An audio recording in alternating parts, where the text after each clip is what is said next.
And now I'm going to share screen. And now we're recording. So I'm going to get going, and when this other woman comes, we'll just say hey to her, and maybe she can pop in here, or I'll just talk. I'll have her sit across from me so I can talk to her that way.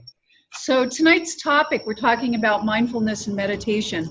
And one of the reasons why we picked this is that it's definitely a subject that's coming up in a lot of places. But the key to really being able to express deliberately in the world and manifest deliberately in the world and actually be have a happy and joyous and peaceful time in the world is through becoming mindful, becoming an observer of the way you're behaving, because that's really the only thing you can change. So it's about changing how you behave, observing what you do, observing your reactions. And one of the best ways to move into mindfulness is by learning meditation. So I had quite a few people who asked me if I would teach something about meditation, because for the first of the year, they wanted to get going on it again. And so I said, sure.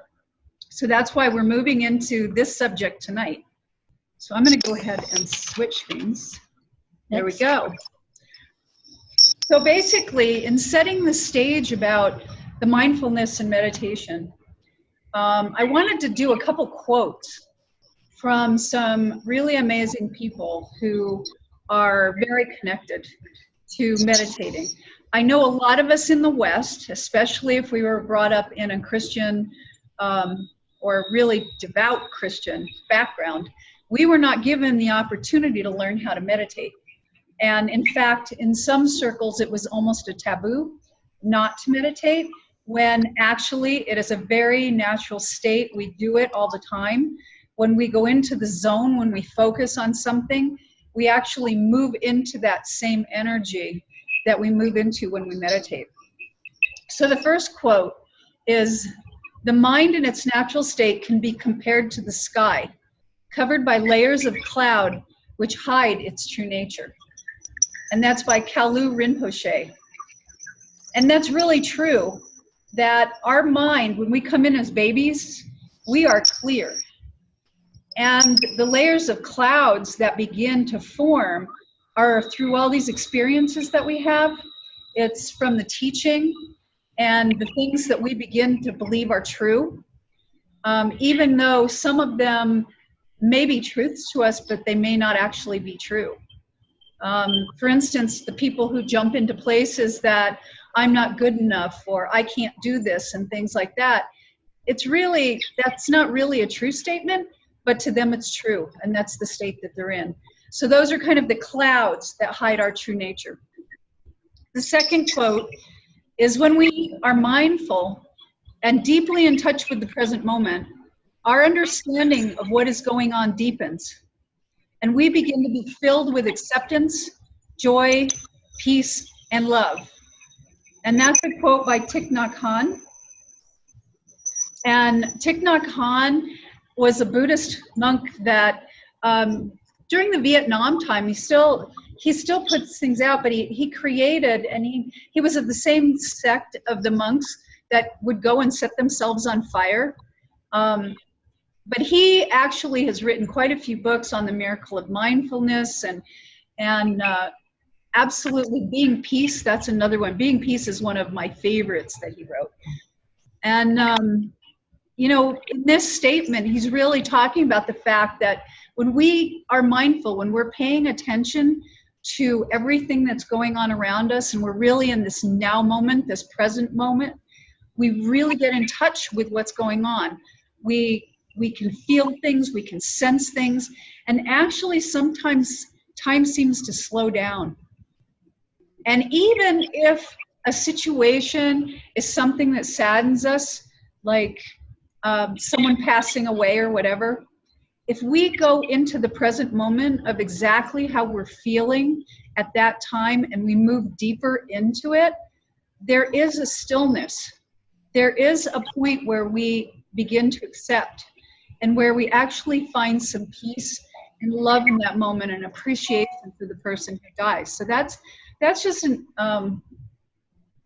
example of how we can go deeper into it. And then the final quote is, if it weren't for my mind, my meditation would be excellent. Pema Chodron is another, she's a fabulous author, and she's also basically a monk, nun, whatever. Yeah. And she's written quite a few books as well.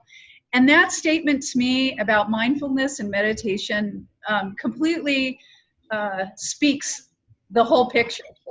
That if my mind were chattering and my mind weren't off somewhere else and my mind was actually focused on specific things, then my meditation would be excellent. My mindfulness would be excellent. So much of the basis of this is really about learning how to get a hold of your mind and learning how to settle yourself into this place where you open up into this field of possibilities and your true nature can come in and all these amazing, wonderful guidance or feelings or aha moments all flow in. But you have to get your mind out of the way to do it. So we're going to jump right in, and I am kind of stalling a minute because she just said I'm pulling in the parking lot, so I'm expecting her to walk in the door any second. So before we jump right in and we do this short little breath meditation, I put another quote in about breath. And basically, Thich Nhat Hanh says, the breath is the bridge which connects life to consciousness, which unites your body to your thoughts. And I was talking to Judith before, and she said much of her meditation actually is around a bit more of a ceremonial type or a ritual type experience. And really working with the breath and doing certain movements and things. My first training in meditation was Kriya Yoga, which was all surrounding the breath and using the breath to move you into these states. So I love moving the part, this little kind of ceremonial part about breathing in, because this particular exercise I use all the time. I use it even sitting at a stop sign. If somebody in the car next to me just did something that irritates me, or if I'm really starting to get stressed because I feel like I'm moving, there's too many things going on and I'm running out of time. If I can take just a moment and breathe, and I use this particular one to breathe, it completely brings me back into the present moment. It completely calms me down and it gets me focused again. So this one is a really great one. The other thing I could add about Thich Nhat Hanh, which I can never pronounce his name right, but he's a Nobel Peace Prize winner. And they did a documentary of him, and it was shown at the Dairy Center in Boulder a couple months ago. It was remarkable. I mean, just the documentary was like a meditation. It was just absolutely amazing. So he's a beautiful soul. Do you want me to go try to find her? We could. I could actually talk about some of the other things too while we're waiting. Okay, do you want me to go forward? Because I'm sure she's probably, oh, there you are. Hi. Oh my God.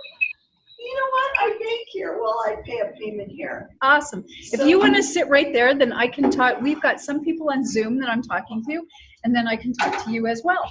Okay, and we're gonna, and the way we're doing it, this is Debbie Sabel, and she used to. Do you want to come around? Actually, want to come in and kind of wave and say hi to people.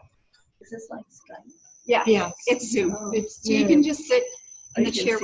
Yeah, and you. Well, You'll not see really, not Larry. too many people, because she's taking to show us a picture.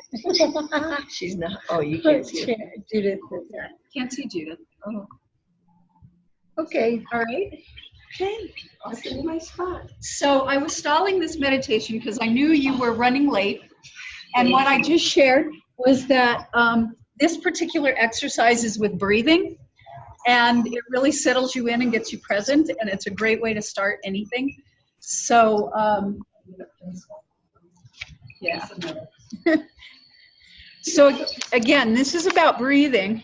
And I always laugh when people say, okay, we're going to do meditation. Everybody like shifts around in their chair and tries to get themselves comfortable. And I think, weren't you comfortable before somebody said, all right, let's close our eyes and meditate? So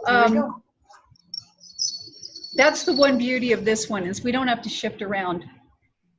So let's just close our eyes. This little centering exercise is about the 4 breaths. So what we're going to be doing is we're going to be using the breath, working with the physical, with the emotions, the mind, and spirit. And we're going to create an alignment in ourselves, bringing us right here, right now. And what I'm going to do is I'm going to be a little bit more descriptive, but then I'll tell you when to take in a deep breath. And when I say take that breath now, you're going to take a deep breath in through the nose, and you're going to exhale through the mouth. So I'll do a little bit of talking, then I'll tell you to take the breath, and then we'll all breathe together. So closing your eyes, just begin to bring your attention to the breath. Just begin to notice how as you breathe in through your nose, the air is cool.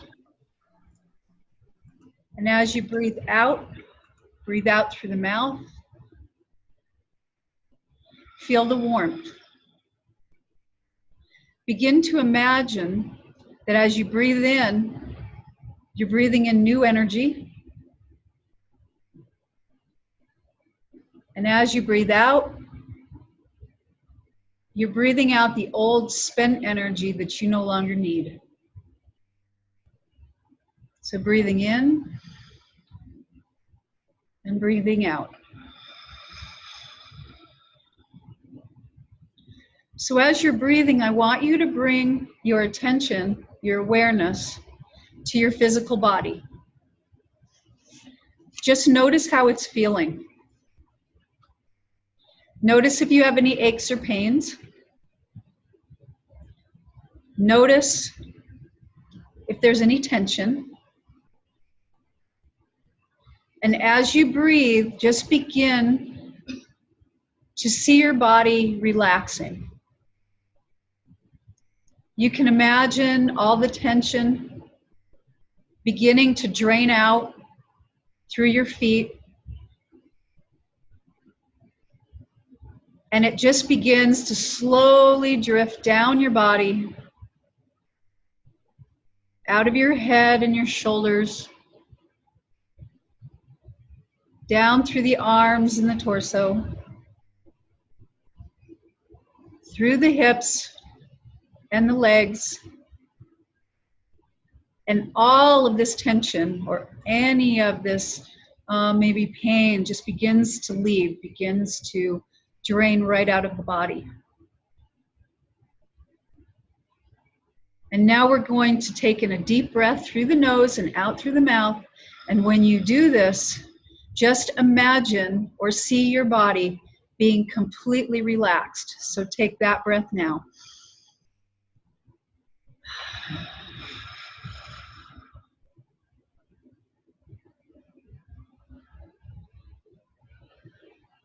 And now, as you continue to breathe, turn your attention to your emotions. Begin to sense how you're feeling.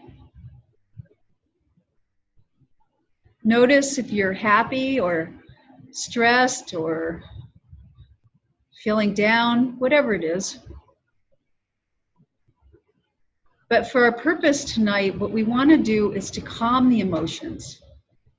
Being extremely grateful for them because they give us a lot of signals, but we want them to calm. So as you breathe, imagine your emotions being like a pond of water with ripples, like the emotions are blowing over them. It's creating ripples in this pond. And now, as you breathe, Imagine the ripples beginning to disappear. Imagine the pond, the top of it becoming extremely still as all the emotions begin to drift away. And as you approach the pond, in this stillness, you can look down into the water. It's so crystal clear. You can look into the depth. And now, taking in a deep breath, and as you exhale, see that completely clear, still, quiet, and deep. Just take that breath now.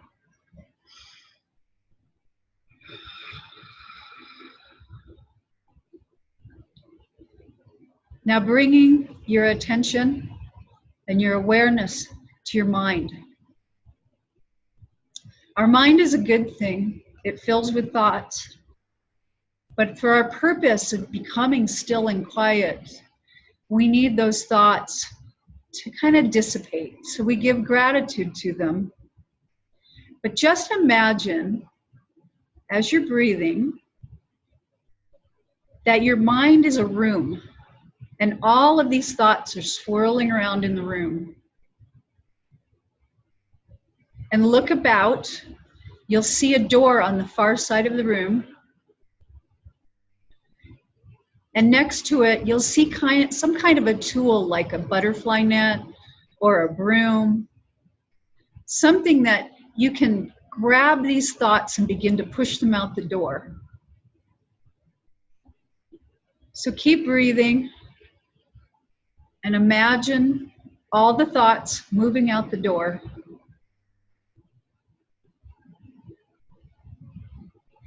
Gathering up the last ones.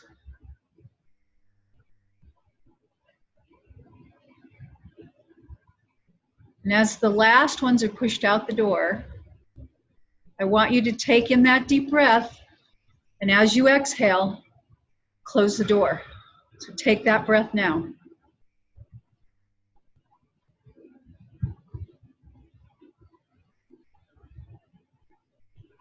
And just notice the stillness and the quiet.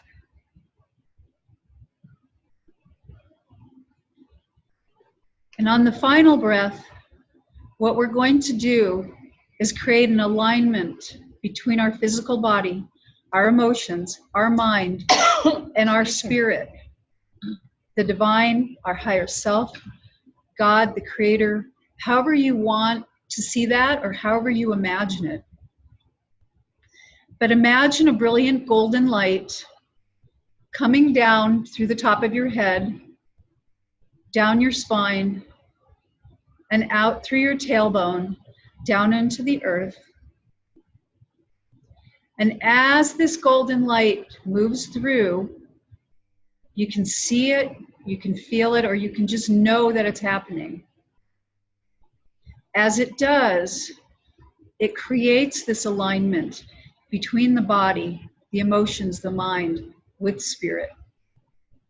So just take in that deep breath now, and as you let it out, just see that alignment occurring.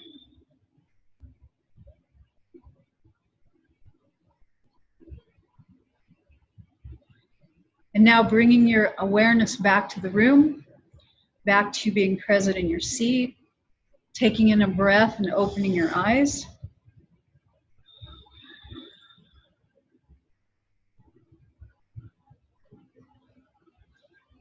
So how are you feeling?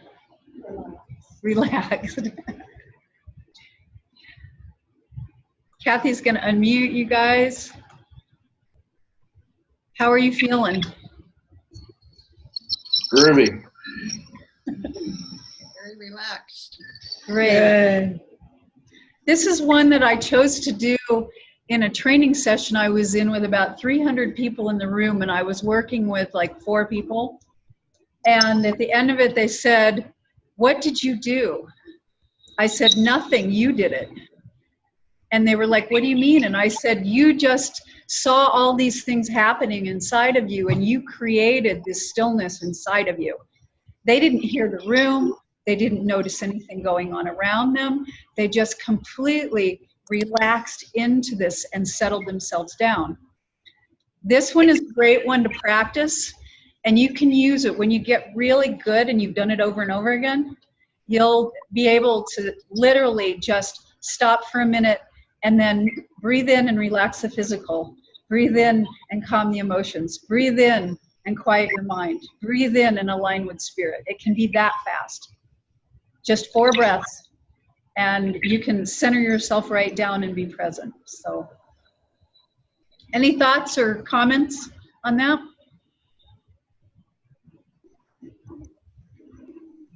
Got anything you want to add? Nope, I love it. Okay. So that's just a small example of a meditation. And that one just helps you to align yourself to get more present or to chill out if you're really feeling stressed. So we'll go on to the next. Okay. We're There's making papers. video right now, so we can just give you the video. Yeah. And there's some papers in the back of the room that have a meditation on it too. So And I'll I just gave let it you to grab her. them. And then I can send you guys them if you want them as well at the end. So this particular picture is one of my favorites. Is your mind full or are you mindful? It's like, do you have all kinds of stuff kind of floating around and chattering? Or are you really present and noticing the sun and noticing the trees and noticing what's there around you? And I absolutely love this. It really is a big shift, and it may be a play on words, but it can happen in you if you just ask yourself this: is my mind full or am I mindful? You can shift in your awareness that quick that you've got chatter going on in your mind, or Is my mind mindful or is my mind full? yeah, is your mind full or are you mindful? Mindful. Yeah. That's how quick you can shift it, but it's a great little graphic. So I'm going to dive into some definitions. I like to add definitions to things so everybody's on the same page. I'm going to do these kind of quickly. And this is really this is designed for people who haven't really meditated or haven't done a lot of mindfulness training. But it does help you get on a page as to what the definition is. So in the Google dictionary, you can see it's a quality or state of being conscious or aware of something. And it's also a mental state that's achieved by focusing your awareness on the present moment. And this piece is key. While calmly acknowledging and accepting one's feelings, thoughts, and body sensations, it can be used as a therapeutic technique. So the biggest thing is to be able to move into this state of awareness and accept and acknowledge everything that's going on around you. Even if you don't necessarily like it, the key is accepting it. And sometimes some of the biggest breakthroughs that we hit by using mindfulness or meditation, but mainly in this case mindfulness, is when we really dive into something that is troubling us. And we acknowledge it, and we accept it, and we explore it. It helps us push through the other side. So it's really amazing. Acknowledge, accept, and what? Acknowledge and accept, and then dive into it. Explore it more. Yeah, good word, explore. I was searching for that one. It wasn't coming out. Also, Merriam-Webster is very similar. The quality or state of being mindful, and it's the practice of maintaining a non-judgmental state of heightened or complete awareness of one's thoughts, emotions, or experiences on a moment-to-moment basis. And again, that's just being an observer of what's going on, not being judgmental, but being an observer. Well, if it's something upsetting or whatever, how do you stay calm in the acknowledgement and acceptance if it's radical? So the question that that is being asked here by Debbie is if it's something that's really troubling you, How do you get calm in it?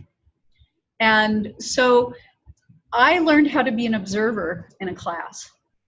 And the way this was taught to me was, if you go to a movie and you watch a movie and you really get caught up in everything that's going on in the movie, Yes, you become super emotional. And I mean, you can even find yourself crying or laughing hysterically, whatever. You get so caught up in it.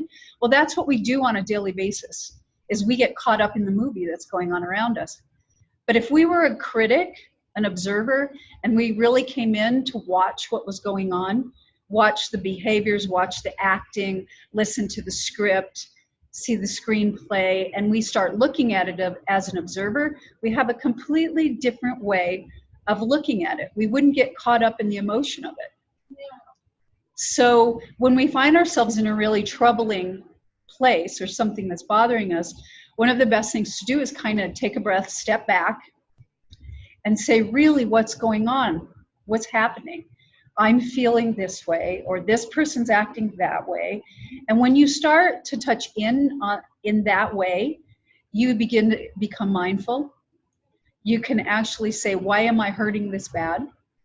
You know, do I need to find a way of forgiveness? Do I need to find a way of acceptance? Do I need, you know, what is the issue that's going on that's got me kind of going? So when you step back and you literally learn, and one of the techniques I learned to do some of this was, I pretend that my logical mind on the left side of my head is where all this chatter and stuff is going on, and that the right side is the side of the observer, or the right side is this more creative, open side. I just imagine pushing a screen all the way over so that I move myself more into that state. And then I kind of watch what's going on. No judgment, no criticalness, just go, hey, this is where I'm at. And it's okay. It's okay. And then moving with that of being, it's okay. I accept it. Does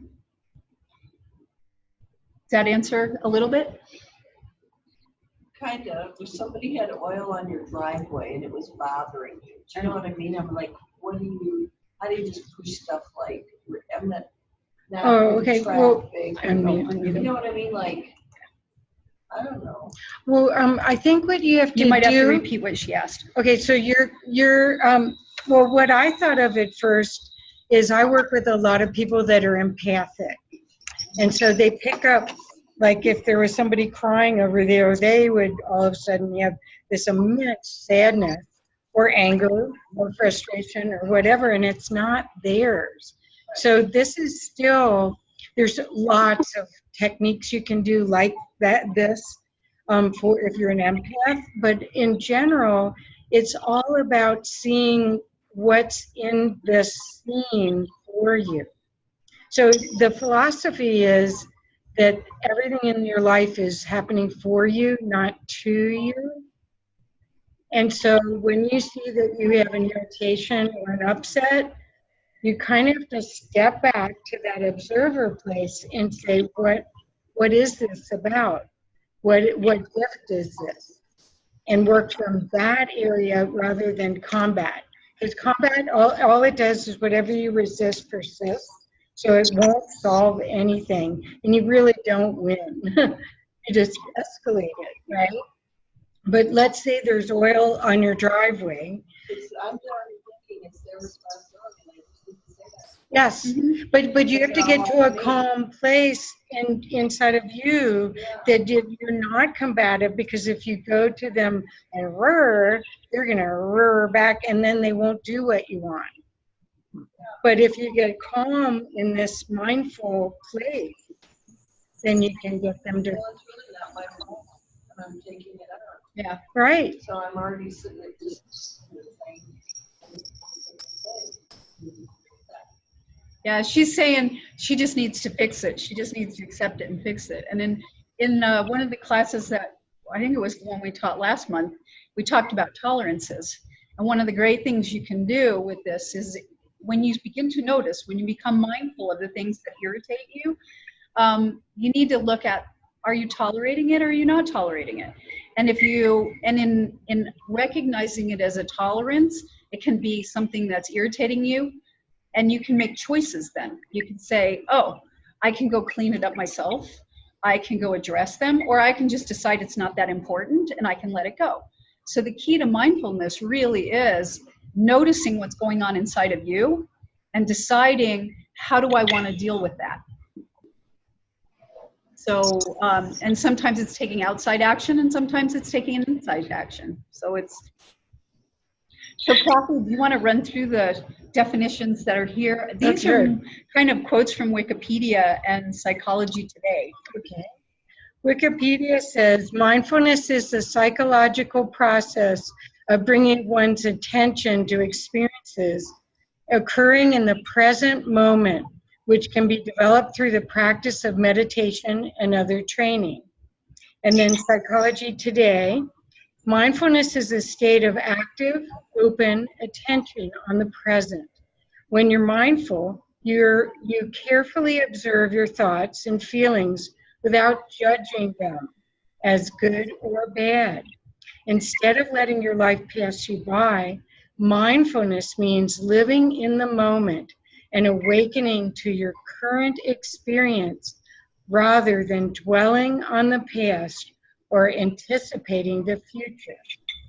And so much of the worry that we have is anticipating a future we don't want. Yeah. And it's not even true. Or like, oh my God, this is what happened and I don't know what to do with it, and that kind of a thing. It's like, I must have offended them, and how am I going to talk to them again? And so we're constantly jumping back and forth from these places. And when really the only place that we have any way of doing anything is right now. And so the more we can bring ourselves to now and focusing on specifics, it really is. And what I liked about Wikipedia is that you can develop mindfulness through the practice of meditation. Whether it's a simple, you can develop mindfulness through the practice of meditation.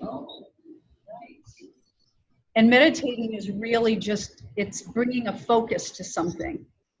And so the more you practice focusing and concentrating, the more you become mindful. Do you want to ask because we've got them in. Yeah. Larry or Judith, do either one of you have any comments or anything that you want to, any questions, anything you want to say? I would like to ask a question about if you set aside, let's say 15 or 20 minutes to do meditation, about body posture and where to do it, whether to have a set place where you regularly do it, that sort of thing. And also about music in the background. Okay. I'm going to cover that in just a little bit as we move through this. Oh, okay. Because the next section we move into is talking about, the ways like postures and things that you shouldn't do, that kind of thing that are helpful. But I also find that after we hit a certain point of getting used to meditating, you can move in and out of it pretty quickly simply on the breath. And that's what I really love. So we'll jump into that. Our next slides, Larry, did you have anything? No, I would just comment that I'm sitting in a hotel room and feeling very relaxed. Nice. And where are you? I'm in Louisville, Kentucky. Oh, you are? Right near Cincinnati. That was yesterday. That's where I'm from. Okay. I'm a Buckeye. Cincinnati was beautiful. Oh, it is. Well, we're going to touch on the definition of meditation, and then we're going to move into a little bit more of the teaching about it.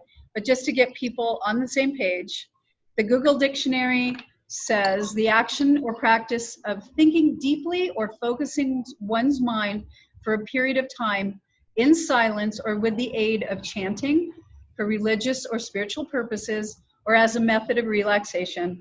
And the second one was a written or spoken discourse expressing considered thoughts on a subject, which in the way you would use that is like, well, I'm meditating on this subject right now, or let me meditate on this for a bit before I respond. So that's the way you would use that one.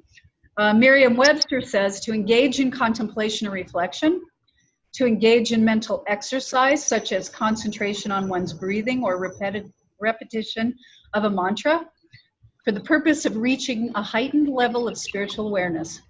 Also to focus one's thoughts on or reflect on or ponder over or to plan or project in the mind. So those are quite a few of the ideas or concepts about what meditation is. And then we're going to jump to the next screen, which again is the Wikipedia and Psychology Today, which I love the fact that these things are all showing up in these places. And Kathy will read those. Okay. In Wikipedia, meditation can be defined as a practice where an individual focuses his or her mind on a particular object, thought, or activity to achieve a mentally clear and emotionally calm state. And then Psychology Today, meditation is a practice of turning your attention to a single point of reference. It can involve focusing on the breath, on bodily sensations, or on a word or phrase known as a mantra. In other words, meditation means turning your attention away from distracting thoughts and focusing on the present moment. We did, when I was learning meditation, we did specific meditations just focusing on the word creator or focusing on the word God or focusing on I am, or, you know, a lot of different things that, and it's amazing how you become distracted sometimes in the middle of this. So it's really retraining the brain. And one of the things about doing this, it's a practice. So we were not trained to do this as children. We were trained to have scattered thoughts. We've created neurons in our brain that fire because of these chemical responses we have. It's used to thinking that way. So when we're working on meditation, when we're learning how to do meditation, we're learning to become mindful, we need to dissolve some of these neural nets that are in there that make our minds chatter, and we need to put new information in, new practice in, so we build new neural nets in the brain. And so it is a practice. It's repetitive. The more you do it over and over and over again, the easier it gets, because the body and the mind respond. The body and the brain respond. And the chemicals that are moving between the brain and the body and the body and the brain, they all respond. Right now, they're responding to the chatter. Most people actually like to run on the adrenaline of the stress and the craziness and the mind chatter, and that's why we get more and more of it. Where as we start shifting into this stillness, we get used to that, we create a new habit of stillness, and all of a sudden it's very easy to slide into stillness instead of sliding into the crazy. Can you do that if you want to? A lot, and sometimes, you know, I'm still in that practice.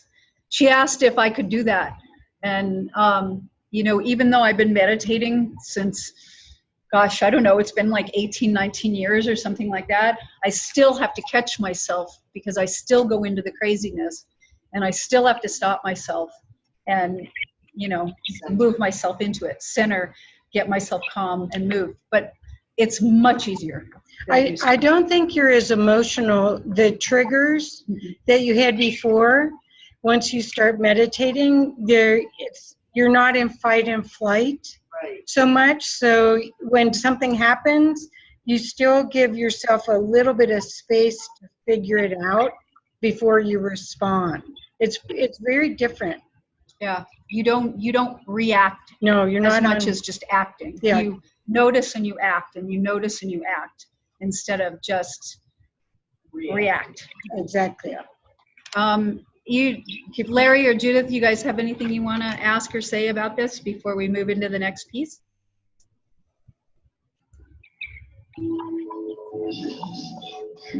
So I'll probably have questions after you know what you want to review up first.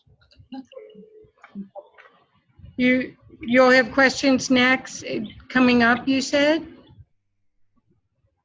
Yeah, Okay. because what I have done are things you haven't covered yet, but you Okay. Okay, great. Okay. Great. Okay, All right, we'll let's go go to the for it. next one. Okay. So what really is mindfulness meditation? It's really the biggest thing for me that I love to get across to people is that they're natural states. That's what we're born into. We're born into this clear mind place, and then we clutter it up as we have experiences. We actually learn to have the mind chatter. A newborn baby does not have the language, does not have all these experiences that cloud them. And as we move through life, we take on beliefs. We take on things that we see, especially as a child. We take on truths that may not actually be truths for us. I mean, they may be truths for us, but they may not be true in the world. And someone may see us as this vibrant, amazing person that does all these things, but inside our truth might be that, you know, we're really quiet and shy and afraid and all these things. So what's true to us is our truth, but it may not be what is yeah, the truth. Because the truth is we're really magnificent beings. And we are a piece of the Creator, and we are these energetic fields that create miracles every day, and we just don't know it. And so as we move into mindfulness and meditation, we begin to experience it more, we begin to sense it more, and we begin to know it more. And the key is knowing it. It's not just the believing, but it's the knowing. And when the knowing starts kicking in, it like miracles really do start to happen. So it's pretty cool. And then meditation is, it's a practice that has been given to man that, like through the ages, that's allowed him to go inside and search and explore himself. The Eastern traditions teach it much more than the Western do. And so when you go into the Buddhist traditions and the Hindu traditions and things, you'll learn that the meditative state, and you'll even hear about it in the Judeo-Christian. I mean, Jesus went into the garden to meditate. I mean, that was a piece of it. It was going to be with themselves. But for some reason, we aren't taught that here.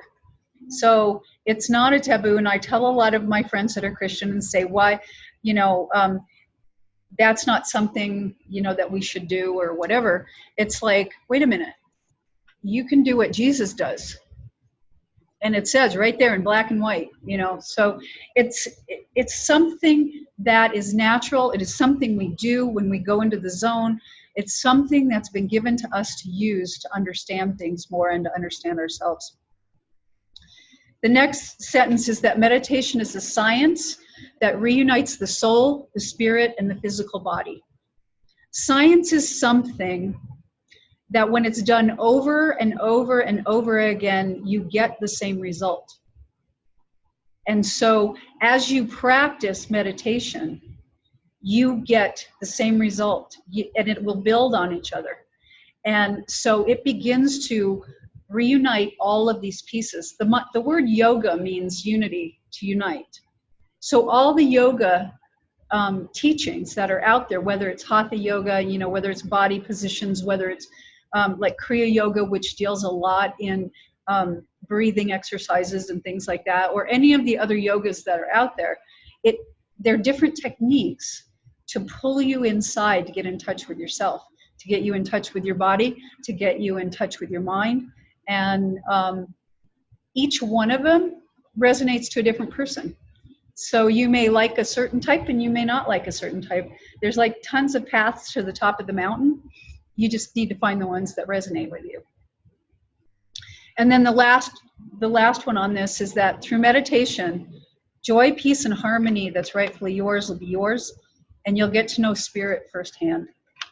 So as you meditate, you will find that peace inside, you'll find that stillness inside, and amazing things. You get in touch with spaces and places that you didn't even know existed. And it's and the more you build on it, the bigger the experience becomes, because you're expanding. We're not this little body. It's like we're so many layers of amazingness. And and we sense things and we know things. We can walk into a room and tell the disposition of a room without ever talking to anybody. It's because we have these abilities that resonate from us and we receive. And as we do meditation, it gets stronger. And as we become more mindful, it gets stronger. And that's empaths, intuitives, all of them are really just connecting. They've learned how to focus. They've learned how to read their connections. And they've practiced it over and over and over again until they just know and trust what's going on. So it's amazing. Any comments here from the computer gallery here? Larry, you got anything to say? I still have my eyes open. He's got a 2-hour time difference. I Yeah. am 2 hours later than you guys. I know. You're doing good. Thank you Doing for good. staying with us. Okay, switch to the next one for them. So this is kind of the wrap up of this little piece. So meditation promotes a deeper sense of personal resources, strength and empowerment. When you can say, I'm going to go inside and I'm going to pull it from my very soul and I'm going to bring it out into the world. It's like, you know, the resources are there. You trust you can go inside and find them. Meditation rescues the inner you from the intellectualized ideas about yourself. So it really begins to open up and you begin to know yourself instead of what you just think about yourself. It's what you know about a situation instead of what you just think about a situation. So I love this next one. Meditation is referred to as expectant listening. We've been given different ways to connect with our higher self, our inner self, with the Creator, whatever you know that to be, to God. And the first one is through dreams. And in dreams, we're given a lot of information. If you take the time to learn about dreams, you can get a lot of information about yourself and what's going on in the world. The second one is prayer. But in prayer, a lot of the times we're talking, and we're expressing things. And we can get to know ourselves through prayer, and we can feel a really deep connection through prayer. But in meditation, it's expectant listening. You set yourself up. It's not a practice that nothing's going on. You create the space, and then you allow whatever to come in. You allow the answers to come in. And so expectant, it's like you expect that you're going to get them. And you have to listen to it. You can't, and after a while you begin to discern what is a message that's coming to you. And how did that relate to prayer then? So prayer, in a lot of cases, the question was, how does it relate to prayer? And a lot of times in prayer, we're just praying to God, please, or to the saints or whoever we pray to. It's like we're praying and we're saying things like, please help me resolve this, give me some insight, different things like that. But do we really listen? Do we open ourselves? And the meditation piece of it is the opening. Actually, in the type of meditation in the Kriya Yoga that I learned, you set your intention, you set your prayer, you speak it, and then you sit in and just allow yourself to be open to see what you receive. Envisioning is you say your prayers, sit in it. And then you sit and allow it to come in. Okay. The next one, meditation must be experienced to be understood. You will not get it if you don't try it. It's you won't know what it is. You won't be aware of it. So the more you practice it, the more you'll understand what's going on. And it's a repetitive practice. And you get deeper and deeper and deeper into it. And finally, the scientific meditation awakens the I am consciousness in the 7 transformer centers of the chakras. So as you meditate, and you know what the chakras are? Okay. So as you meditate, what you're doing is you're really awakening and allowing the energy to flow through all these energetic settings. It allows the kundalini to run up and down the spine. It allows and opens up like the pineal glands and the pituitary glands and your heart. It's like you really start coming from the heart. So it's a big shift. It takes you out of the mental chatter or the spasticness of emotions, and it takes you into this calm centered place that opens you up, and the energies begin to come in. And So what if you have a bunch of monkey mind and you can't center? So the question is, what if you have a lot of monkey mind and you can't center? Breathe, practice, and be patient with yourself. Don't give up. Don't give up. And just go, like I have one friend who just goes, thinking, thank you, and lets it go. And that's the way she got through. A lot of the monkey mind was thinking, thank you. And then she could settle back in. And in the beginning, there's a lot of monkey mind. Yeah. And then after a while, you begin to learn how to turn your focus and your attention and really begin to focus. And sometimes, I know Judith asked about music. Sometimes if you put on certain music, Right. it'll trigger yourself to calm down. And that can also be another way to, if you just can't do it without the music, you just put it on and go, it's like a warm bath. Well, I've noticed in the drumming sessions, that's the only time that I totally get lost in the So she's saying when she's in drumming sessions, that's when she noticed she gets totally lost in the experience of what's going on, and all the mind chatter goes away. And that's one way of doing it, the rhythmic beat. So maybe I need to get one of those, because at home it's like impossible. Yeah. But even classical music will do it too.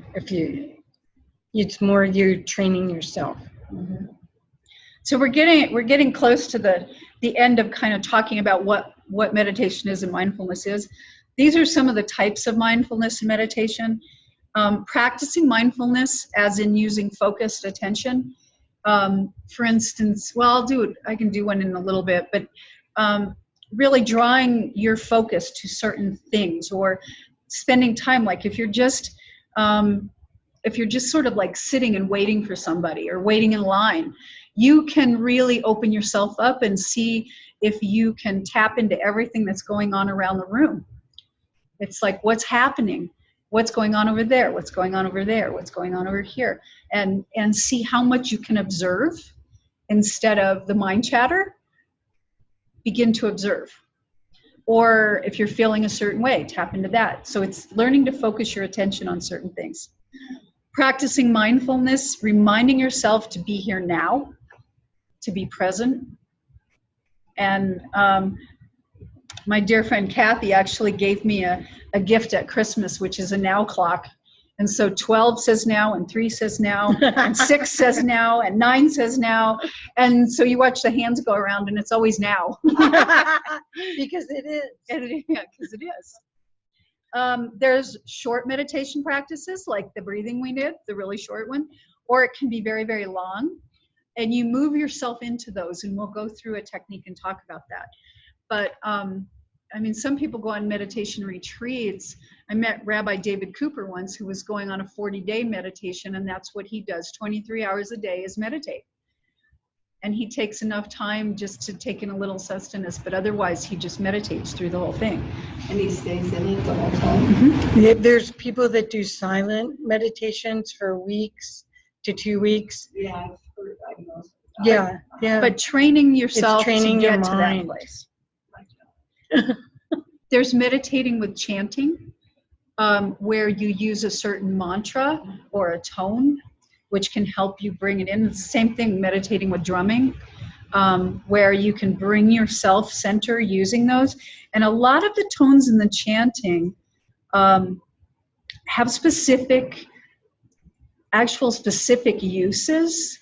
They open up different areas. They open up different energy flows in you. So using like a roo sound would be different than using an ah sound or an om sound.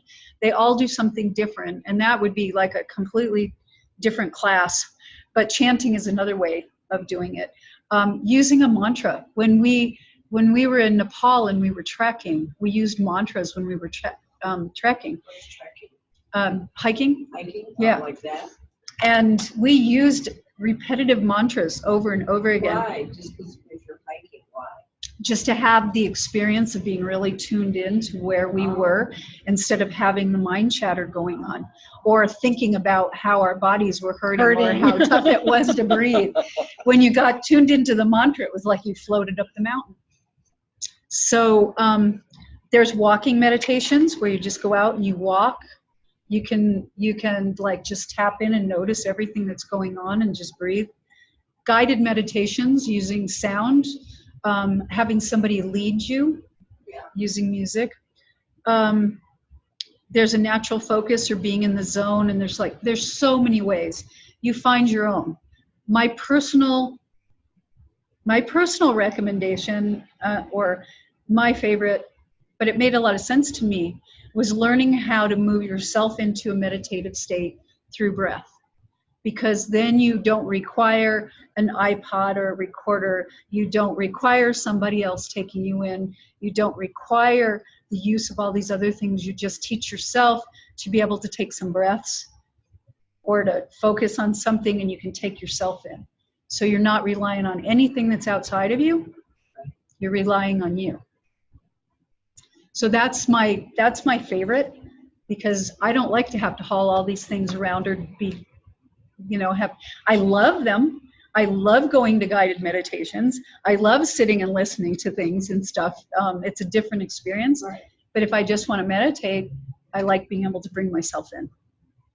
So Goldie Hawn said that she sometimes will, I just happen to have read this, but that she can go into a bathroom, for instance, and just shut down for a minute and give herself 5 minutes, act like she's going what to Debbie's sharing with us is that, was it Goldie Hawn, says she can go in the bathroom, or that she can just stop for a moment and put herself right into it. And that's really what you want to do. I asked Rabbi David Cooper about this once, and it was like, I heard this thing about if you could bring your attention back to God every 5 minutes, how incredibly amazing your life could become. And he said, what if you could do it every second? What if you could just be there all the time? How different would your life be if you could expand yourself into that creator energy all the time and be aware and present of it all the time? So that's what learning how to use mindfulness and meditation can do for you. Okay. Any comments on the computer? No. David's sleeping. Larry. Yeah. He could be sleeping by now. Okay. So now I'm going to just run through some steps or some key things that'll help you in your meditation, and then we're actually going to end up moving into a little practice. So you need the undivided attention and expecting to receive in order to do it. So finding a quiet place, doing what you can. That's why we close our eyes. And sometimes you want to listen to music, whatever it is, but going into a quiet place, closing your eyes, shutting out as much of the sensation, especially when you're starting to meditate, shutting out that and moving yourself into this place of expecting to receive something. I'm going to get something when I do this. You need concentration and focus on whatever it is that you're doing. So you don't want all those distractions. And when you get good at meditating, the distractions can be around and you learn how to just notice and let them go. It's like you can notice that somebody bumps into you, but it doesn't really do anything to you. You can let it go. So that's part of learning it. You need care and control of the physical body, because if the physical body is hurting, it's going to talk to you all the time. So keeping yourself healthy, keeping yourself in good shape where you don't have a lot of aches and pains makes it so much easier to learn how to meditate, to work with meditation, than it is if you are hurting. Here, this was one of that Judith asked about. The spine needs to be straight to allow the chi energy to flow through the body and to control the used energy and direct it to the inner levels of consciousness. So the idea of keeping the spine straight is that we've got this energy that moves up and down the spine. And our central nervous system is there. And so when we're slouched over, we literally cut off that flow. And so we want to be straight. There is a posture. You want to make sure you're straight. You want to make sure that your chin is level like this. You want to make sure that you're stable. So sitting in a cross-legged position or sitting very comfortably in a chair is helpful, because then you lose that body, the problems with the body. And as you move deeper in, you're going to be supported in what you're doing. So it's really important to allow this chi energy to flow, and allowing also, I don't know if it's on here or not, but you really don't want to be laying down, because when you lay down, you have a tendency to fall asleep. So sitting up is much better, because the idea is to have focused concentration. And when you go to sleep, you don't have focused concentration anymore, or at least it's in a different mode. It's not conscious activity. It's more of an unconscious or subconscious activity. So you need to establish a purpose or what you desire to gain, and the reason why we do this, why we establish a purpose for the meditation, is because we're really doing this to explore ourselves more. So if we want to learn something, ask for it. I'm going to meditate today because, I really want to experience God a little bit more, or I want to experience me a little bit more, or I just want to let go of some things. Do you go to different dimensions? Mm-hmm. The question was, do you go to different dimensions? Yes, you can. Yes, you can. But it may be you that you meet there. Yeah. And my idea of dimensions, the dimensions are here all the time. We're just not aware of them. And so as we do meditation, we become aware of the other ones. It's sort of like the radio frequencies, that they're set at different vibrations, and we tune into this 3D world vibration. But as we explore and we start tapping into these other frequencies, then we can tune into them and we can explore them. They're around us all the time. We just haven't set the dial exactly to get to that place yet. So it's pretty cool. It's pretty cool. And when you say, I want to move into this, or you come up with a way of moving yourself to a certain place that works for you, and you do it all the time, you'll just move right into the energy and you'll recognize it. So it's pretty amazing. A prayer petition. So it's actually the statement of what you desire. So it's sort of like, I want clarity on this, or I'd like to understand this, or I need a resolution, or a lot of times I'm just, give me whatever it is that I need to receive right now. I ask, what do I need to know, a lot of times. And I don't even know what I'm wanting to know. Yeah. And then all of a sudden an odd idea just shows amazing. up. It just shows up out of the blue. That's how you know that you're getting it, is because you're not thinking about it. It just comes in. And it's like, wow. And sometimes as you move into it more, your body becomes sensitive to it. So all of a sudden it's like a jolt of energy goes through your body.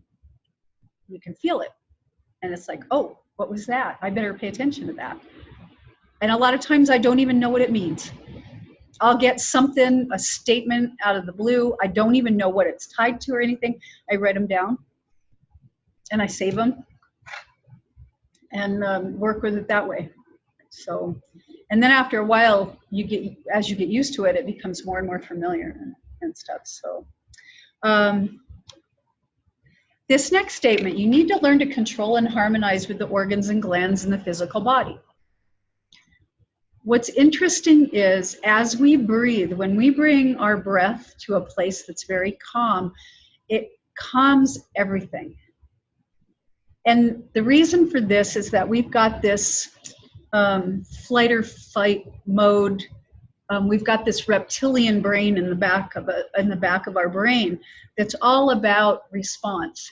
It's all about protection, that kind of thing. And it fires. Our body's meant to respond like that, but it's not meant to run at that pace at such a, so when we get in stress mode, our body is in that fast-paced mode all the time. And so we need to learn how to breathe and calm it all down and get really still so that our body isn't wanting to go out and charge ahead and fight and battle with the thoughts that are coming in our head. So the breath is one of the best ways to learn how to control it, and breathing into your heart, breathing into your stomach, breathing in, and I mean, you can just sit and breathe for a while, and you can just breathe it in and breathe in and breathe in. And as you do, you relax and you relax and you relax. So, and these next two statements that are here about meditation is that meditation is aggressive and receptive. In other words, you have to do some actions and then you sit back and wait for the response. It's that movement, and it's kind of like that dichotomy of movement that creates that flow of energy that actually moves us into the state. So there's certain things that we do to get prepared, and then there's certain things that we do just to sit and wait for the answers to come in. And finally, there's 3 ingredients to success. It's that ideal and goal, why you're doing it, the purpose, the one that answers why. So it's what would you like from this? Why do I want it? Because the why seems to generate a little bit more energy, and then the actual activity and the physical effort of doing it. Those 3 components will add to a really successful meditation. So now we're gonna move in. So let's unmute these guys and see, because Judith had questions about that, or she may have some comment about what I shared as well. Did you have anything you wanted to add, Judith? Well, I will tell you about a little thing that I'm doing in another group that's related to this, but a little bit different. It's based on Lynn McTaggart's Power of 8? Yes, the Power of 8. Cool. Can you hear her okay, Debbie? Yeah. Okay. And it's related to what you were talking about on focus, where you have a group of 8, or approximately 8, say 6 to 10, who have an intention that they wish to put out to the world. And her advice is to agree. It's important to write down this intention. And it might be something like, say somebody in the group is suffering from a back pain or something. So the intention is to have this person experience the sense of freedom in her spine and no pain, something like that. Then in your meditation, after doing the breathing or getting deep and thinking of resonant with each other, you try to imagine using all your senses, so it's very embodied, what this wish would look like. So and this can be very imaginative. You can say that she will smell roses, or she will be dancing, or use kinesthetic, taste, embodiment, the whole thing. Anyway, Cool. I've been working on with one group where we do that together, and then we do it at a set time daily. And just the way Lynn McTaggart does it, she does this very scientifically, and they experiment with just planting the seeds of this freedom, this new way of being. And you can do it by experimenting with changing the pH factor in water, for instance, although that would be more for practice or for the interest in it than for accomplishing something worthwhile. Anyhow, I'm noticing that this meditation, as you're presenting it, is similar to a lot of other systems. There just seems to be a big hunger for calming the waters, so to speak, about anxiety right now, given the world situation and the U.S. situation, etc. So. It's really, I'm glad you brought that up, because it's really powerful to do the work in a group. Yes. Because when the group connects in the energy in a meditation and all of their vibrations come together, it is so incredibly strong and powerful. And we see that even with mob mentalities, how powerful a mob can become, because basically they're all focused on that same thing. Well, if we switch that and we do something really positive and we bring all the aspects into it, even whether they're imagined or they're not imagined, the universe doesn't really know. There's no difference between, our mind doesn't know whether it's real and we're experiencing it, like in the physical, or if we're imagining it. It'll react exactly the same way. And that's been shown by scientists, especially in this one experiment where they used people learning how to play the piano and like a certain piece or whatever. So one person was given the music and they literally sat at the piano and they practiced it. Another person was given the music and they didn't do anything. And the third one, they were given the music and they sat and imagined themselves sitting at the piano, their hands on the keyboard, playing the song, seeing the music on the piano, hearing the sounds in their head. And what they found was that the person who physically did it, there was hardly any difference between the skill level between the person who imagined it and the person who actually physically did it. Yeah. Oh, Yep. Yeah, they do that a lot in sports too, to practice. Very important. Yeah. Good. So, Judith, the other thing I wanted to add is I used to be a community leader for the Bruno Goerning Circle of Friends for 5 years in Boulder. And when someone is ill, you can send out a call for help to 70,000 people. It's like a email chain letter. And unbelievable things happen. It's spiritual healing. So and there, out of the 70,000 people, a lot are doctors internationally. So I totally believe in that.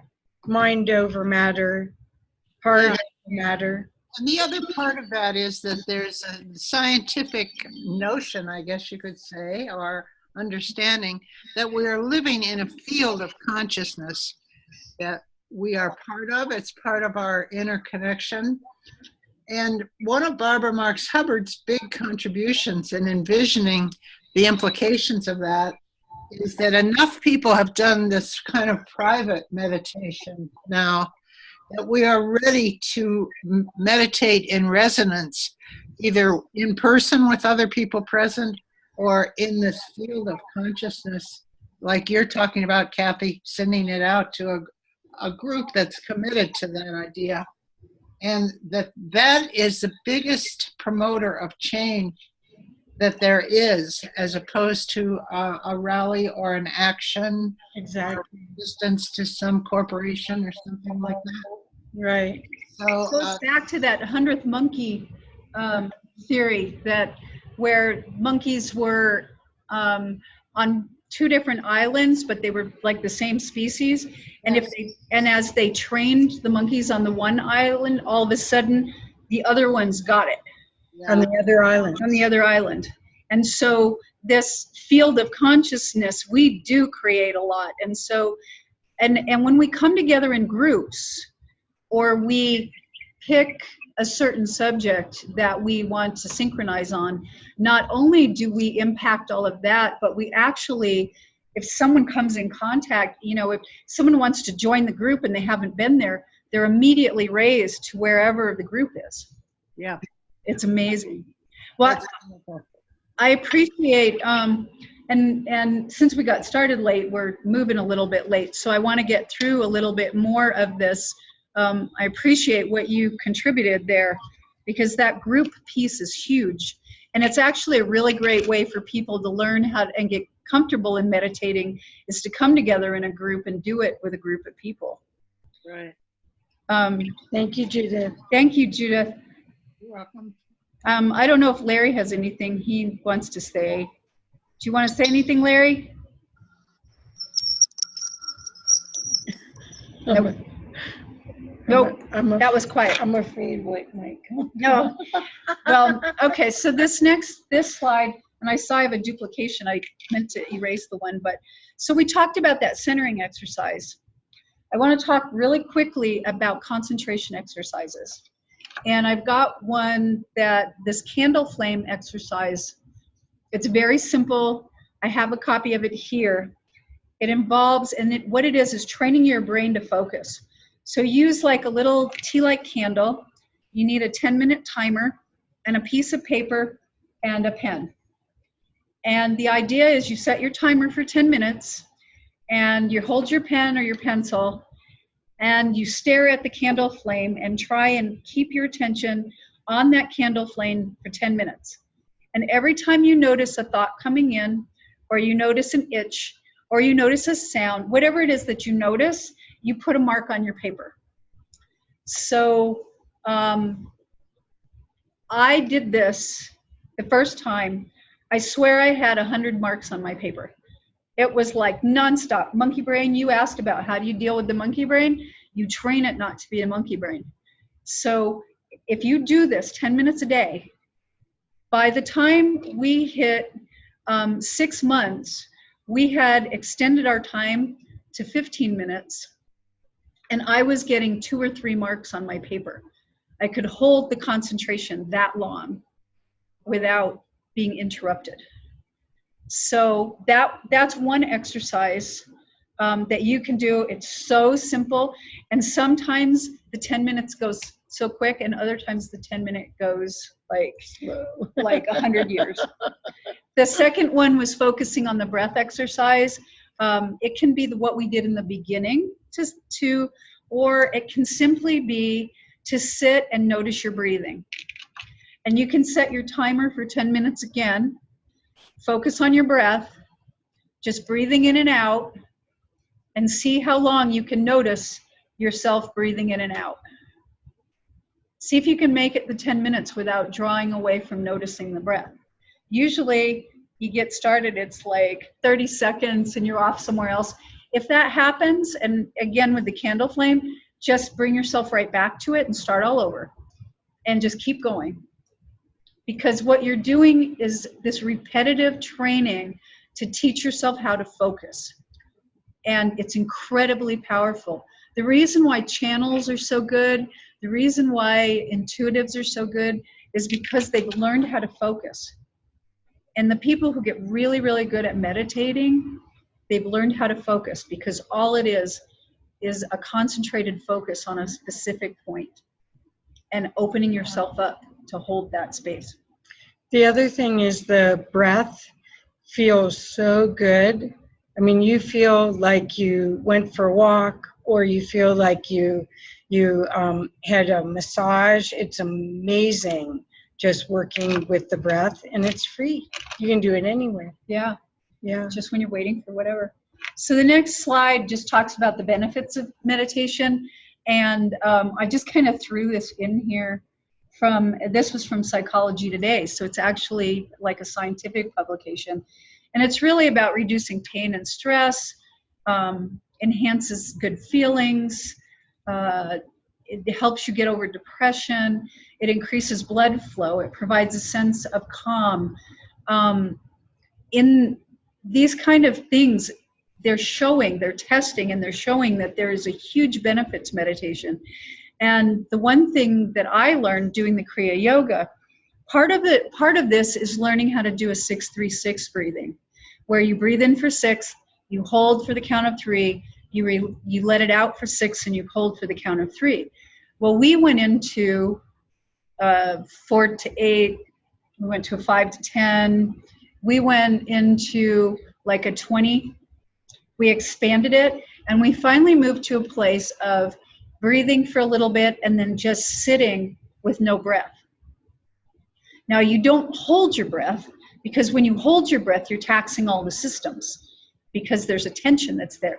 But when you relax out of the breath and you just sit in the stillness and you wait until the breath wants to come in, you can sit for a really long time after you've practiced. That's why some of these yogis can be sealed in a box and buried. And what they do by slowing the breath, it slows the body systems. And so you're not taxing the heart, you're not taxing the lungs, you're not taxing the blood flow. You slow your whole body system down to stillness. You can move yourself into this place of like suspended animation, still being conscious, and then slowly move yourself back out of it again. And there are people that do this, but it's a practice, and it's moving deeper and deeper and deeper into it. So let's do a little meditation. So basically what Sogyal Rinpoche says is the whole of meditation practice can be essentialized into these 3 crucial points. Bring your mind home, so center yourself and clear it out. Release, let go of everything, and relax. It's that simple. So I'm going to lead us in a really short Kriya Yoga just so that you get a sense of how you can move yourself into a meditation and out. So again, the first thing is the body position. So sitting with your back straight, with your chin kind of parallel to the ground. Parallel, horizontal. Even with the ground, yeah, it's like that. What you want to do is turn your eyes so that you're like looking to the middle of your forehead. So your eyes are closed, but you're like looking up at your forehead about 15 degrees. And that's where you want to keep your focus, up toward the third eye. You want to make sure, in the Kriya Yoga tradition, there's a hand position where you lay your left hand in your right hand with the thumbs touching. It helps create an energy circuit in the body. And in this also, the legs were crossed. So if you were sitting in a chair, you crossed your legs. If you're sitting on the floor, you're sitting with your legs crossed. It helps create this flow of energy. You can even imagine like a infinity sign in your body. And then you begin to focus on your breath a little bit, with it coming in, going out, in through the nose, out through the mouth. And what you want to do is set your intention for this particular meditation. So whatever your intention is, whatever you want to get out of it, whatever your goal is, just take a second, think about it.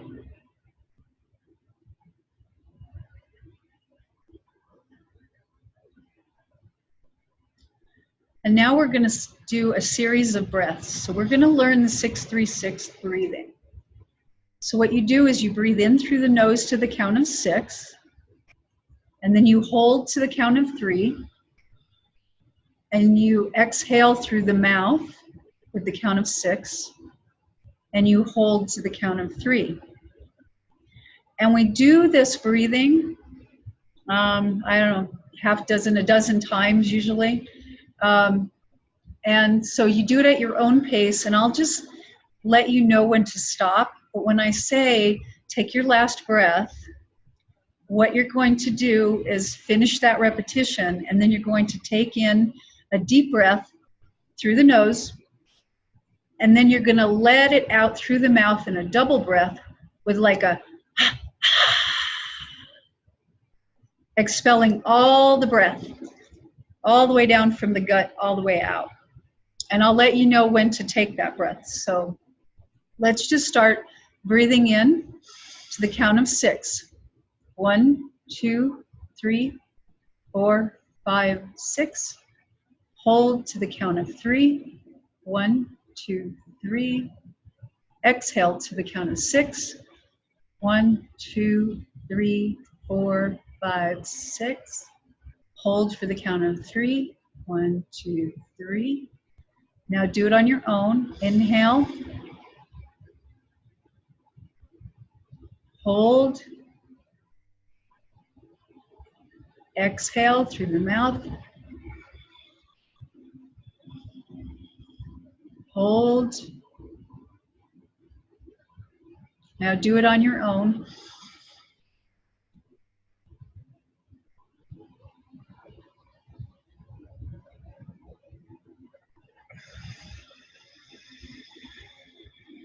Keep your focus up toward the third eye.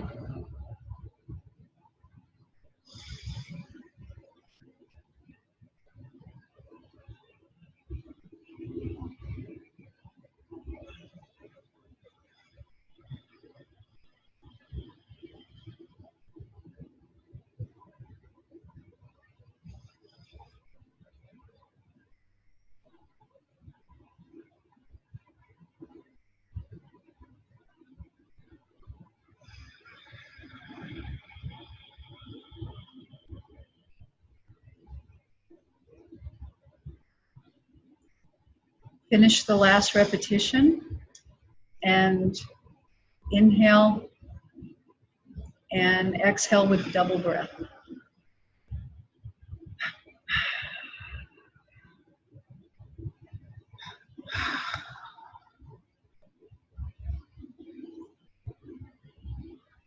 Now revisit what your goal or your prayer or petition for this meditation is. Just remind yourself. Remind yourself of the posture and the focusing up on the third eye. And then just continue breathing through the nose and out through the mouth. We're going to do about 5 minutes. So just listen expectantly.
So begin to bring yourself back slowly.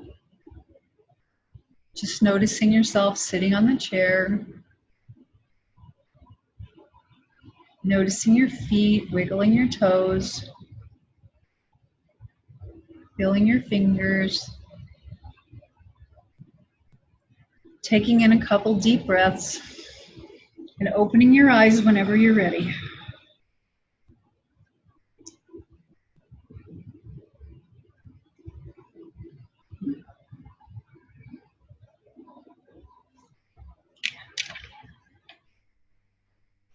So how was that? Very relaxed. Should be really relaxed at the end of it, or energized. You can either be really relaxed or you can be really energized, depending upon what comes in. How about you, Judith or Larry? I love that. I heard a little bubbling noise throughout that, like we were underwater. Is that, what's that all about? No clue. Did you hear that? No. Oh, No. it's like sitting next to an aquarium or something. Really neat. Our mermaidness came Yeah. out. Oh. How about you, Larry? But it's just very relaxing. Good way to end the day. Yeah. Yeah. A good thing to do when you do this is start with 5 minutes. Start with 10 minutes. Don't push yourself very hard if you don't do it very often, because you'll have days where you're resisted, where your body resists. And then just add a couple more minutes a day. Like build yourself into 20 or 30 or something, or whatever you need. That's the best way. But using that 6-3-6 breathing to get you in, what it does is it really calms and centers everything. And it's amazing. I kept going back to your mindfulness picture. All the junk kept coming out. Yeah. Releasing of the junk. And mindfulness, I've got just a really quick practice for mindfulness, because I know we're running a little bit behind, and I want to touch on this and a couple other things. Kathy was going to bring in a mindfulness practice that was going to take about 15 or 20 minutes or something. Yeah. But this from Kalu Rinpoche says it's right mindfulness and attention that allows us to change our behavior. So one of the best things, a really great exercise in mindfulness is called locationals. And if you're feeling really scattered or you're feeling really stressed, one really awesome thing to do that you can do to bring yourself back in the present is just kind of stop and then like notice the light. And what you need to do is you need to like look all around you. And so what you want to do is like look up and notice a light, or maybe look down and notice the grass, and look over to the other side and notice if there's a person. So these are called locationals. And what it does is it kind of gets you right back into where you are. So you're noticing where you are at that time. Another thing that you can do in mindfulness practice is just tell yourself, even if you want to wear like a little string or do something to remind yourself, every time you notice it, if you put something on, if you want to wear a ring or you want to wear something, every time you see it, just remind yourself to come back and focus. Remind yourself that to take a breath, whatever it is that will remind you to come back, because what we're literally doing is reminding ourselves. We're recreating our mind. And so we're creating focus, we're creating now moments, and so we're reworking the brain. So the more we do this, I don't know if you have one that you like to do or that you like to. Well, I think that anytime you can practice being aware of everything around you and breathe, you get an opportunity to come from that full power of yourself rather than the scattered side. And I don't think that most everyone, because of their phone and their computer and the dog's barking and the next door neighbor's ringing the doorbell and whatever. We're so fragmented that anything we can do to bring it in, whether it's like I wear mala beads, and there's 108 mala beads on this, and so I'll go through and I'll do a meditation. I did it driving down here. Well, I just use my finger and just push it forward and repeat. I do Shrim Brazi lately, which is a joyful abundance thing. But I just push it with my thumb, and I'm driving. Safer than being on a phone. Yeah. But it changes your state. It does. It does. It completely Changes your state of mind. Yeah. Because somehow by doing Shri Prazi through this whole thing. I hear you. We heard you before. What'd you eat for dinner? Oh, that's funny. We're being very mindful of your noises. Oh, funny. Anyway, I recommend this. It's fun, and it's something you could do anywhere too. And so Did you get the mala place? I bought them at a funky store in Boulder, but I can tell you where to get them. they're in, oh gosh, definitely in any of the kind of metaphysical or spiritual bookstores will have them. But you can find them even like in Flatiron's Crossing. There was a place called Old Tibet or something. They had them in there. So any of the stores that A lot of healers have them, Yeah. where they've made them and knotted Yeah. with prayers. They're just It's prayer beautiful. beads. Yeah, they're prayer beads. And they're the older style instead of the rosary beads. The rosary beads, I think, stemmed from that, just like tarot cards stemmed from, or regular playing cards stemmed from tarot cards. Yeah. It was a way of teaching or training and things like that, but it had to be condensed, and it turned into a game. So There is one other thing. I do think that if you don't practice this, you can't do it on a random No. basis and get any benefit. If you can get yourself to do it even for 5 minutes every morning as you just get up, and even if it's just the breathing, and start practicing the control of your mind, it will change your life. And I can't recommend it enough. So that it is a practice. That's why they call it that. Yeah. So, and when you say that's true also, Judith, that the practice is the most important part of it? Definitely. Yep. Because you're it's so retraining worth yourself, it. you're reminding yourself. And it's a gift to give yourself. I mean, we give everything out to everyone else. There's so Yeah. much peace in it. Yeah. Are you saying goodbye, Larry? Because it's 11 o'clock where you are. Okay, He needs his beauty he sleep. does. So to finish up Thank with this, you. bye, Larry. There's That was great, guys. Great work. Thank you. thank you. You look like you're ready for sleep. I got to be up in 5.5 hours, so I know. lovely time. Bye-bye. Bye. Sweet dreams. Okay, so other hints, other little tips for meditation. Again, bring yourself to the awareness of the now moment and follow it as often as you can. You got to just get yourself into the habit of doing it. Set aside a regular time and place. So if you decide you want to do 5 minutes, find a really comfortable place and do 5 minutes. Like, fit it in your schedule. It's one of the big things you want to do for yourself. If possible, use your meditation place only for meditation. And what's great about that is you set an energy, like we were talking about, your energy goes out. When you start meditating in one place, it becomes really comfortable. It ends up holding this energy for you. And then when you sit down, you just go into it really easily. And it becomes your comfort place. The best times to meditate really are when you first wake up or before you go to sleep. It seems there's not that busyness of the day, but I think it's great to do it in the middle of the day too, just to give myself a break sometimes, and get myself all chill. Well, sometimes it's better than a nap.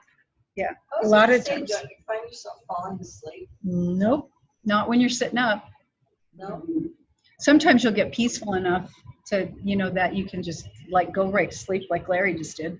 His eyes were about this big. And it's practice again. I mean, don't give yourself a hard time if you happen to fall asleep with it.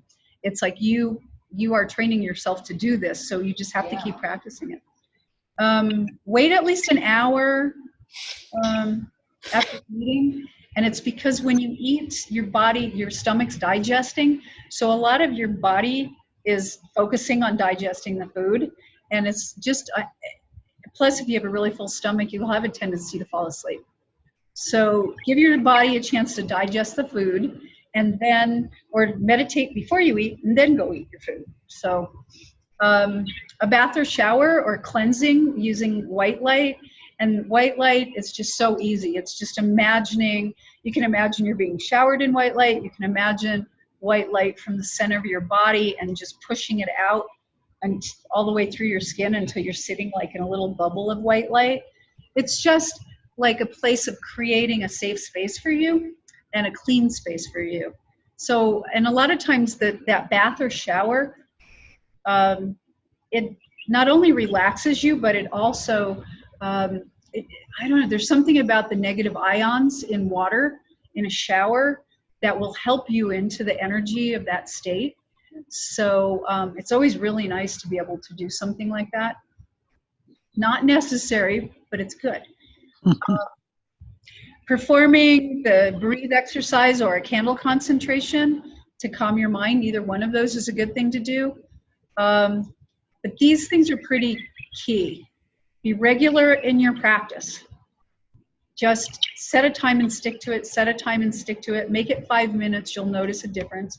And then if there's groups that are meditating or you hear about one, go to it, experience it in a group. Be super patient with yourself. You have spent, I don't know, however old you are, you've spent that many years learning how to be in monkey mind, learning how to chatter, learning how to be stressed, and now we need to unweave it.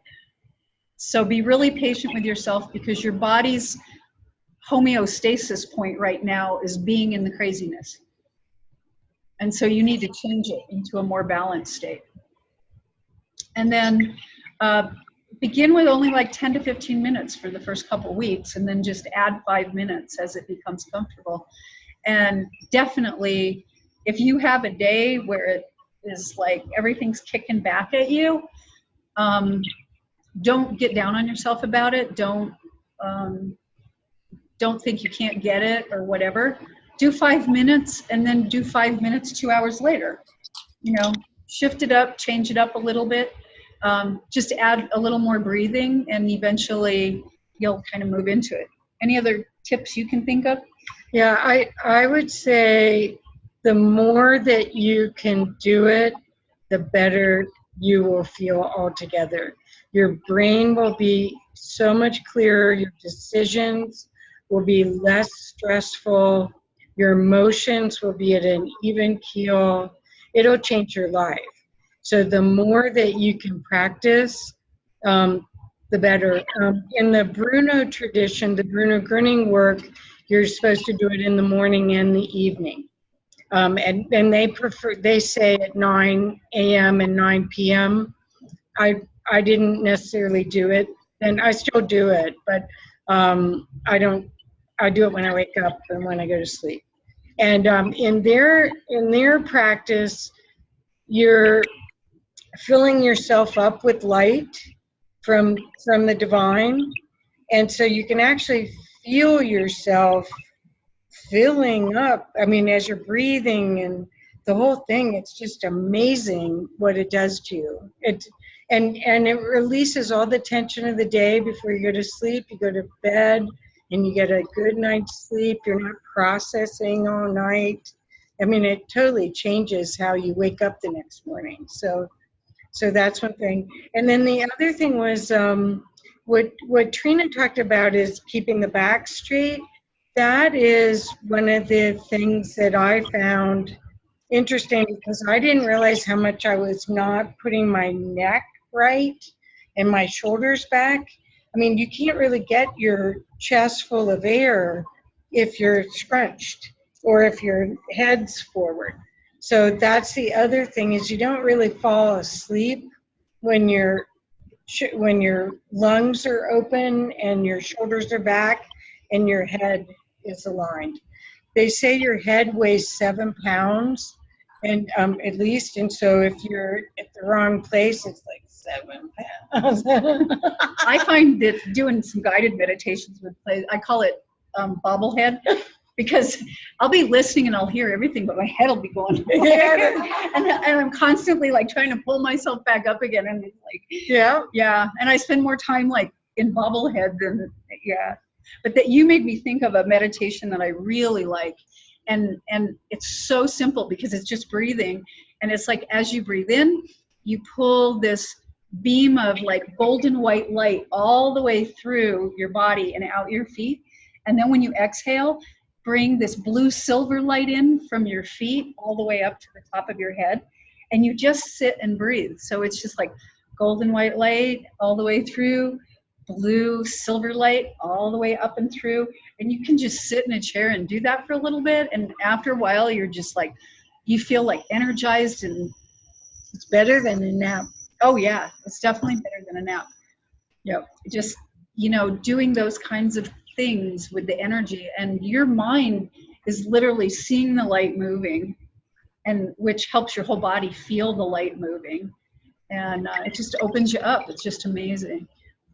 Judith, did you have anything that you found in your practices about the way you sit, or any of the times a day that you do it? Well, I like the early morning the best because nobody calls you up. Yeah, please turn off your cell phones. Yeah. So, yes, I agree with you. Early morning, and there's one little book that I think is really good on this. It's called The Presence Process. Okay. You know that book? It's really a system of healing yourself, and he recommends, his last name is Thomas, I forget Michael Thomas is his name, 20 minutes in the morning and 20 minutes at night, and he gives you a lot of things to envision while doing it. Well, there's just so many good books on this topic. Yeah, there's a really simple little guide that's called The Easy Guide to Meditation, and it's like $1 or $2 or something, and you can still find it online. It's been the same price like forever, and it's got really simple practices in it too, and it's like one of the best little. When I first learned how to meditate, that was one of our required readings. Oh. So it was kind of a cool, that's neat. Just to give you an idea. Yeah. Well, thank you, gals, very much. This was fun, too. Oh, well, thank you. I've got a couple little things in conclusion, and I had a little closing I wanted to do, if you don't mind sticking around. Well, you okay with that? I have a few other things on my schedule for tonight, but... this will be quick. Are you okay for just a minute? Okay. So in conclusion, it's like the better you understand how to quiet your mind and become receptive, the more you're aware of all that is happening in your connection to the divine universal field, the more harmony, peace, abundance, and amazingly manifested life you can have. And the quote, and I really like this because it kind of touches in from earlier, mindful and creative, a child who has neither a past nor examples to follow, nor value judgments, simply lives, speaks, and plays in freedom. Arnaud Desjardins. And I mean, when you empty yourself of all that other stuff, you are completely in freedom. So this is our little promo piece, and we can give you this stuff if you need it, so we don't need to stay there. Wait, Go back. Well, we can give you the copy of this. Yeah. So she's just taking pictures. So the closing, I had two other little quotes. There's 2 mistakes you can make along the road to truth: not going all the way and not starting. And that was Buddha. And if you have time to breathe, you have time to meditate. You breathe when you walk, you breathe when you stand, you breathe when you lie down. Ajahn Amaro. Perfect. So it kind of sets it. And the little ceremony that I wanted to do is a really quick, another little example of what you can do. But just close your eyes for a second. Focus on the breath. Imagine in the center of your body a brilliant white light. And as you bring your awareness to it, it sparkles, it comes alive. This white light is your soul essence. It's this true being of who you are. So with your will, with your intention, with your awareness, begin to expand it out in all directions from the center of your body. Moving it down to your hips, moving it down your legs, all the way to the tips of your toes. Expanding this white light through your torso, up to your shoulders and your neck, down your arms to your fingertips, and up into your head until your whole body is completely filled and you can feel the vibration of this lively, tingly, bright white light. And now with your will, push it out through the skin and see yourself just sitting in this orb of brilliant white light.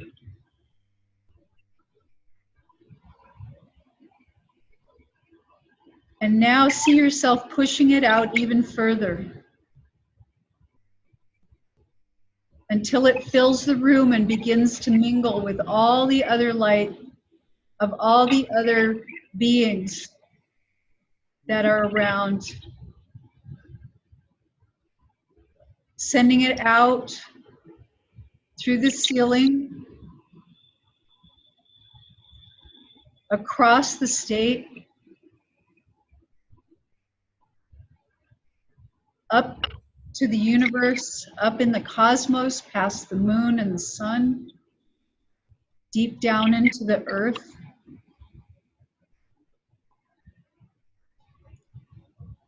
And as you're out and you're looking back at the beautiful mother and the beautiful, brilliant white light that is out in every direction, just say to yourself, I and the Creator are one.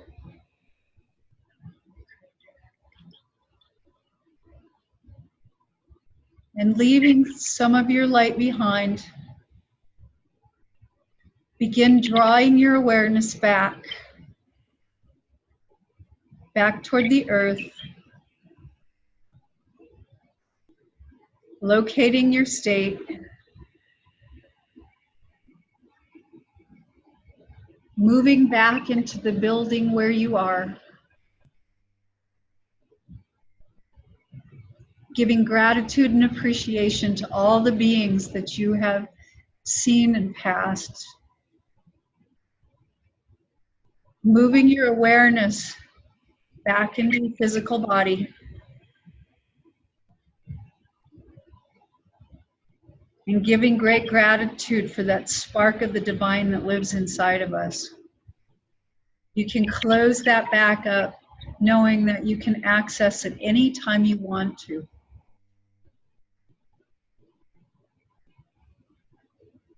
And bring your attention back to your breath. Feeling yourself solid and grounded. Feeling your feet. Feeling the energy moving through your body. And when you're ready, just take in a deep breath and open your eyes.